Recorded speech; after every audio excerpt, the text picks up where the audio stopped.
ભાયાવદર શહેરના નગરપાલિકા અને આરએનબી વિસ્તારમાં આવેલ રસ્તાઓ ઘણા સમયથી અતિ ખરાબ હોવાથી સ્થાનિક લોકોને ખૂબ જ મુશ્કેલીનો સામનો કરવો પડી રહ્યો છે। ભાયાવદર માર્ગ અને મકાન વિભાગમાં આવતા રસ્તાઓ રિપેર કરવા અનેકવાર રજૂઆત કરવા છતાં આ રસ્તાઓ રિપેર કરવામાં આવ્યા નથી, જેની નગરપાલિકા અને ગ્રામજનો દ્વારા આરએનબી વિભાગને બને તેટલા વહેલા રસ્તાઓ રિપેર કરી આપવા રજૂઆત કરવામાં આવી છે। આજે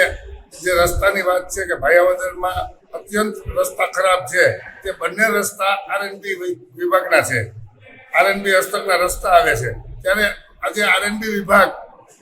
અમે રજૂઆત ઘણીવાર કરેલી છે, અનેકવાર ખાડા પુરાવવાની કોશિશ કરી, નવા રોડ બનાવવાની કોશિશ કરી। એ રોડ નગરપાલિકાએ ઠરાવ પણ કરેલો છે કે અમે સંભાળી પણ લઈએ, નગરપાલિકાની આર્થિક પરિસ્થિતિને ધ્યાનમાં રાખીને કે જે સરકારમાંથી અમને ગ્રાન્ટ મળે છે એ ગ્રાન્ટનો અમે ઉપયોગ કરી અને આ રસ્તા નવા, પણ એકવાર જો આરએનબી વિભાગ અમને આ રસ્તા વ્યવસ્થિત ને સારા બનાવી દે નવા, તો નગરપાલિકા ભાયાવદર સંભાળી લેવા એવા ઠરાવ પણ થયેલા છે। પણ એ લોકો એમ કેવું એવું છે કે તમે બનાવેલા છે કે જે રસ્તા આરએનબી વિભાગના હોય,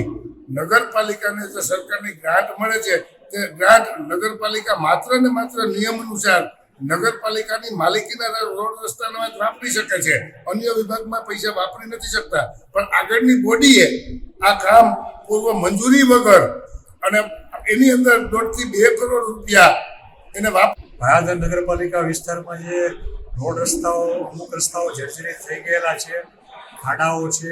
એના માટે ગુજરાત સરકાર દ્વારા રોડ રિસર્ફેસિંગની ગ્રાન્ટ આપવામાં આવેલ છે અને એની અત્યારે કાર્યવાહી પ્રગતિમાં છે। મંજૂરી મળે એટલે તરત જ ટેન્ડર કરી અને એ રસ્તાઓ દુરસ્ત કરવામાં આવશે। જ્યારે અન્ય રસ્તાઓ જે માર્ગ અને મકાન વિભાગ હસ્તકના છે એ જે જર્જરિત થયેલા હોય એની જવાબદારી માર્ગ અને મકાન વિભાગની રહે છે અને અમે એ લોકોને પણ જાણ કરેલી છે કે એમના હસ્તકના રસ્તાઓ તુરંત રિપેર કરાવે, જેથી કરીને ભાયાવદર શહેરના નાગરિકોને હાલાકીનો સામનો ના કરવો પડે।